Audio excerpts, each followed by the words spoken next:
ناظرین، برمنگھم کی تاریخ میں پہلی مرتبہ مختلف مساجد میں بیرونی سپیکر پر آذانیں دی گئیں۔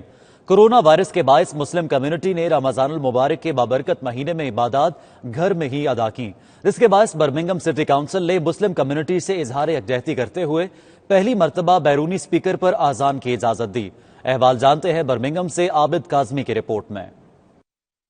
برطانیہ کے دوسرے بڑے شہر برمنگھم کی تاریخ میں پہلی مرتبہ مختلف مساجد میں بیرون سپیکر پر اذانیں دی گئیں۔ کورونا وائرس کے باعث مسلم کمیونٹی نے رمضان المبارک کے بابرکت مہینے میں عبادات گھر میں ہی کی، جبکہ اعتکاف بھی مسجد میں نہیں بیٹھ سکے، جس کے باعث برمنگھم سٹی کونسل نے مسلم کمیونٹی سے اظہار یکجہتی کرتے ہوئے پہلی مرتبہ بیرونی سپیکر پر اذان کی اجازت دی، جس کی وجہ سے برمنگھم کی مساجد کی چھت پر نماز جمعہ کی اذانیں دی گئیں۔ دعوت اسلامی کی 4 بڑی مساجد جامعہ مسجد گھمکول شریف، مسجد نور المہدی، منہاج القرآن مسجد اور دیگر مساجد کی چھتوں پر لاؤڈ سپیکرز پر اذانیں دی گئیں، جن کو غیر مسلم کمیونٹی کے افراد نے بھی اپنے موبائل پر ریکارڈ کر کے سوشل میڈیا پر شیئر کر کے مسلم کمیونٹی کے ساتھ اظہار یکجہتی کا مظاہرہ کیا۔ مسلم کمیونٹی کے افراد نے خوشی کا اظہار کرتے ہوئے برمنگھم سٹی کونسل کے اس فیصلے کو خوشائند قرار دیا۔ عید کی اذان بھی بیرون سپیکرز پر دینے کی اجازت دے دی گئی تاکہ عید کے اجتماعات نہ ہونے کے باعث مسلم کمیونٹی اذان کی آواز گھروں میں ہی سن کر اپنی عبادات کر سکیں۔ اس موقع پر دعوت اسلامی مڈ لینڈز ویلز کے نگران سید فضیل رضا اطاری اور دیگر نے 92 نیوز سے گفتگو کرتے ہوئے کہا کہ نماز جمعہ کی اذان سے برمنگھم کی فضاؤں میں اللہ اکبر کی آواز گونجتی رہی، جو مسلم کمیونٹی کے لیے کسی بھی نعمت سے کم نہیں۔